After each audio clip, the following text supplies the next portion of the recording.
Hello everyone and welcome back to my channel. Today I want to talk about a book that completely changed the way many people think about money.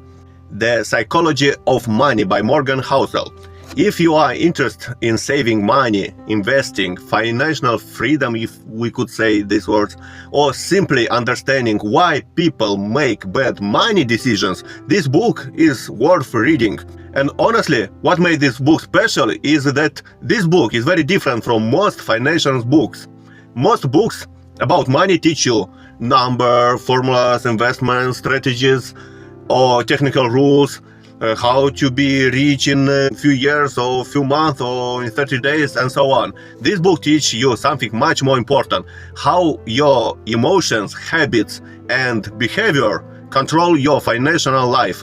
How is important to born in a specific country in a specific period, and that is exactly why this book becomes such a bestseller and has strong reader reviews across major books communities. What is this book about? The main message of this book is very simple. Being good with money is not about how smart you are, it is about how you behave. This idea sounds simple, but it is powerful. Many think making money is about intelligence. They think if they learn enough about stocks, crypto, business or investing, they will become rich. But Morgan Housel explains that this is not true. You can be very intelligent and still make terrible financial decisions. Why? Because money decisions are emotional. Fear, greed, ego and other emotions influence what we do with money. And this is what makes this book so realistic. It talks about real human behavior, not perfect financial theory.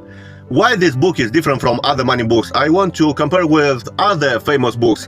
For example, with Rich Dad, Poor Dad, this book is very popular. It teaches you financial education, what are active and passive, but sometimes it feels too focused on becoming rich fast, and I think it's impossible nowadays. The Psychology of Money is different. It feels more honest and realistic. It does not promise fast success.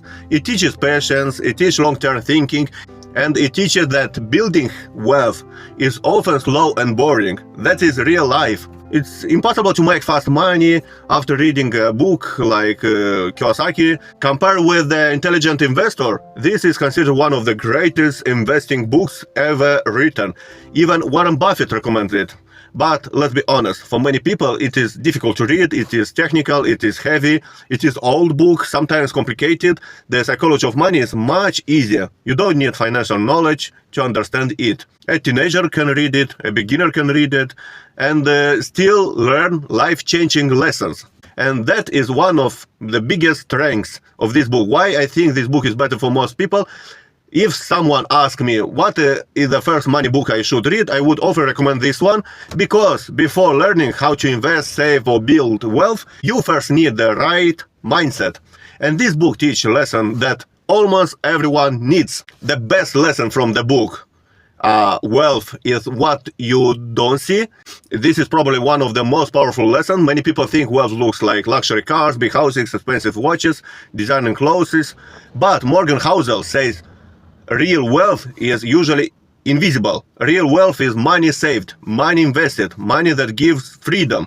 This is such an important lesson, because today social media often make people believe that showing money means having money. But often that is not true. Sometimes people who look rich are deeply in debt. Compounding is powerful. The book explains compounding in a very simple way. Small, smart decisions repeated for many years create huge results. Saving a little money every month may not feel impressive, but over 10, 20 or 30 years it becomes life-changing. This lesson is simple, but many people ignore it because they want fast results, like how to make $1 million or euro in 30 days. But this book reminds us that slow progress is still progress. Another lesson is know when enough is enough. The book explains how chasing more and more can become dangerous. Some people already have enough money for a comfortable life, but they keep taking bigger risks because they always want more. Sometimes this destroys everything. This lesson is not only about money, it is about life. Knowing when have enough is wisdom. And another lesson is freedom is the real value of money. This was my favorite idea in the book. Money is not just about buying things. the real power of money is freedom. Freedom to choose where you work, freedom to spend time with your family, freedom to say no, freedom to control your own time. That is much deeper definition of wealth. And honestly, this idea makes you think differently about success. Also, what I like in this book, the book is made of short chapters.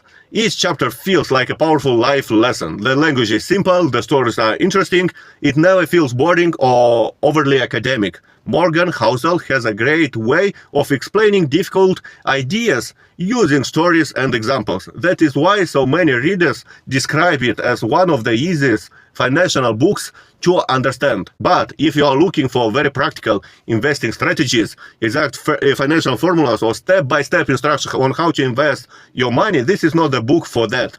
It is more about mindset and technical action. Some people may also find certain ideas repeated, but honestly, repetition helps this lesson stay in your mind. This is not just a financial book. It is really a book about human behavior. If I compare with all beginner-friendly money books, this one stands out because it teaches the foundation. Other books teach you what to do. This book teaches you how to think. And if your thinking is right, your action usually becomes better too. That is why I believe the Psychology of Money is better than many other money books for most readers. It is simple, it is practical, it is wise. And most importantly, all the lessons you can use for life. If you have read this book, let me know your favorite lesson in the comments. If you haven't read it yet, I highly recommend you to read this book. Thanks for watching and see you in the next video. Bye bye!